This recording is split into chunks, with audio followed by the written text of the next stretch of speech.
and welcome to the workshop vlog. Today I've got loads to show you. I've got loads of new tools. I've got a bandsaw, some planes, chisels, wood turning chisels, belt sanders, clamps. So let's get going. So someone I knew managed to get hold of a load of second-hand tools for me and very kindly donated them all to me, which was very kind of them. So I've got a load of wood turning chisels here. We've got some made by Sorby, some Marples ones, and I'm not sure what brand these are. A Milde, I think, something like that. I'm not sure what they are, but we've got loads here. We've got rough and gouges, round scrapers, we've got skews, we've got some gougers, absolutely tons here. They're all beautifully sharpened as well. And as I said, there's absolutely tons here. So I'm going to build a holder for them. Probably won't be able to fit in a lathe cut, I don't know yet. I'll have the main sort of primary used ones, like the rough and gouge and things, up on there, and then some of the less used ones will go in a nice cabinet somewhere. And then I've also got some planes. I've got Stanley number 4.5 here, and another Stanley number 4.5 here. These look really nice, some vintage planes. They need a bit of a clean up, but that's fine, and this one needs a new handle. But they're really nice, and can't wait to get using them. I had a plane on my Christmas list, so really lucky that I have now got 2 of these, and we have a number 5.5 plane here. Never used a number 5.5. I've used 4s and 4.5s before, but never a 5.5. This is really good though for, I think, flattening like tabletops and things like that. So that's going to be awesome to use. I think that'll be very cool in the workshop. So yeah, number 5.5, 4.5, a 4.5. But I'm not sure if it's like a rebate plane or a tenon sort of plane. I have no idea what this is. If you know, please let me know, because I'd really like to know. Looks quite cool though. Nice brass on the side and everything. I don't know anything about that, so if you could let me know, I'd appreciate that. And if you know any more about any of these planes, let me know. Then here we have a bandsaw table, which I'm in the process of restoring. So this bit's quite rough and quite dark, so I'm sanding it to make it look like that, really nice and shiny. So, clearly I have a bandsaw. Now, I will show you that. So I've got this really nice DeWalt bandsaw. It's a BS 1310. Need to do a bit of clean up on it. I need to put a patch bit up here. Needs a bit of clean up on the sides. I've cleaned up all the inside. It works as well, which is lovely. This is the guide for tilting the table, so I'm just cleaning it up a bit at the moment. And as I said, I've got the table which I'm cleaning up over there.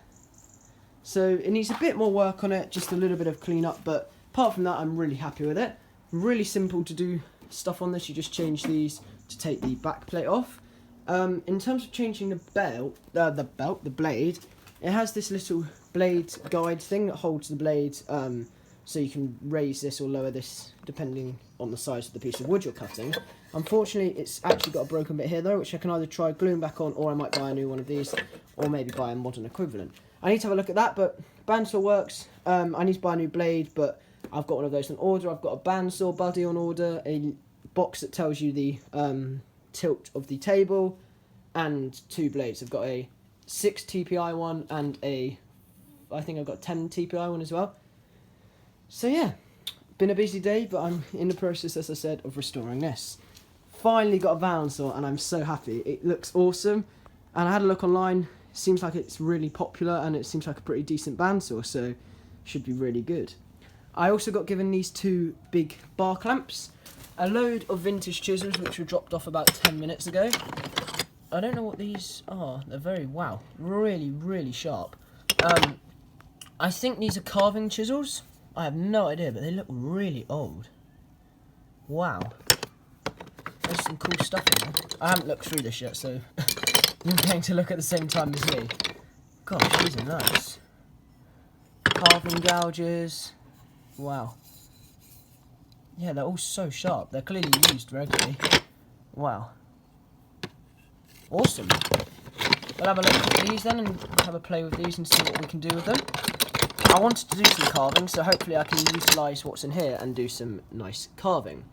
Then I also got given this router here. This is a plunge router. And I've got another router here. Don't know what the difference is. I think this is some sort of maybe a fixed base router. So that's there. I got given this, which is a 125mm Black & Decker random orbit sander. I've got a 150mm one, but it's always good to have 2. And I got given this Bosch belt sander. This is going to be great in the workshop. I was thinking about getting a belt sander for Christmas for some things, so I think this would be really good. And they did also drop off a load of belts, I think, in here as well. Or so I was told. Yes. So there's tons of belts in there. We'll have a look, see if there's any in there that are good for that. But there's loads of belts and bits and bobs. So I've got all of those new tools. I've got these lovely gouges and chisels and bits and bobs here. Have a proper look at these inside and then I'll put some photos up. But there's all kinds of things here. There's like these hooked ones. I don't know anything about these, as I said, but I think that'd be really cool.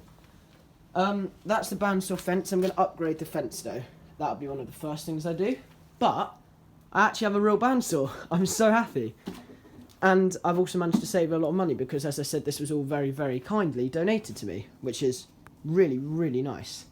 And very kind of them to do that, so I appreciate that. And basically, we've got loads of tools, so going to need to build lots of cabinets and things for them. And as I said, I'm restoring this thing at the moment, so we'll make a new zero clearance insert, we'll make some bits and bobs for it, and as I said, I'm also working on sanding up this. This is looking really nice here, lovely and smooth. This bit's quite nice. I've got to remove these lines here though. This bit is horrible, so I need to sand that as well. But that table is going to be really nice with a bit of machine wax on it, which I have some of in here. Got some there, so I'll use that. I also ordered 4 parallel bar clamps as well, so I've got some of those now as well, which I can use. So I've also been busy making Christmas tree decorations. I made a Zebrano one, I made another oak one there, and I made an ash one just there. So I only made 3 this weekend. I've been very busy, obviously, collecting and sorting all these tools out, so I haven't really had a chance to make any. I'm going to have to make loads on Friday night. I'm going to try and make 5 or 6 Friday night, 6 on Saturday, 6 on Sunday, which will get me finished, hopefully. Here's the rest of the blanks I've got left. So I've still got plenty of blanks, and I've also got this one here. So I need to get around to finishing all of those. But at the moment, I was just having a quick look at the bandsaw and things, and all of these lovely turning tools. I'm absolutely over the moon, and in case you can't tell, I'm very, very excited to have all of these new lovely tools. With all of these new tools, obviously I can take a few of things off my Christmas list, which will mean hopefully I'll be able to get things done in this workshop a bit quicker than I thought. We're also hoping we might get some of the plywood cladded in this workshop very soon. The builder was the person who's doing the garage, who managed to source all of these tools for me, which is very kind of him. And hopefully we're going to try and get the garage done before Christmas, he said, which would be great. And hopefully he'll show me how to do some of the things which he said, which would be awesome. Yeah, really, really happy with all of these tools. If you know anything about any of them or have any advice on what I should do with any of them, please let me know. I'm always open to suggestions. I do love the look of this really nice table on this bandsaw. And that bandsaw, I think, looks really nice. It's about 1985, 1980s, something like that. So it's quite old, but I think vintage tools are cool. And if I get a drill press, I want to have like a 1950s drill press. I want a really old drill press. So lots of tools, lots of things going on. And that belt sander now. I've got routers. I've got what's another sander. I've got loads of wood turning chisels. I've got all those tiny wood chisels and gouges and bits and bobs. I've got a bandsaw. I've got some other bits and bobs, planes, and the bandsaw's just awesome. I'm really happy and can't wait to show you the next steps in the workshop journey. So clearly the main focus for this has been showing you all of the tools, but Christmas projects are still up and running. I'm going to hopefully have the Christmas projects video out this week, depending on how I get on with everything else. I still need to make a few more, but I've got enough done for the video at least. So that should be out sometime this week. I just need to film the voiceover for it. And I, as I said, got those parallel jaw clamps for Christmas. Well, I'll be getting them for Christmas. But we ordered them because of Black Friday deal, so we saved, I think it was about £20. They're quite expensive at £20 a clamp, well, £18 a clamp, but they're decent, and they're trade quality ones by Axminster, so I think they're a good purchase. In terms of everything going on in the workshop though, it's manic at the moment. It's very busy in here. There's stuff everywhere, but it's awesome, and I'm really, really enjoying the new workshop. I can't wait to start making the workbenches to house all of these beautiful tools, and these wood turning chisels are just absolutely gorgeous. I mean, I love the handles, the ash handles. I love the feel of them. They're nice and light. I really like this one because this one's actually quite a heavy one, and I really wanted a rough and gouge, but they're quite expensive, so I think this would be a great help in the workshop. And everything is razor sharp, which I just think is awesome. Clearly the person who had these really cared for their tools. Now, that's about it for this workshop vlog. As always, if you have any questions, comments, suggestions, pop them down below. But otherwise, thank you so much for watching, and I'll see you in the middle of this week for the Christmas tree project. Thank you for watching.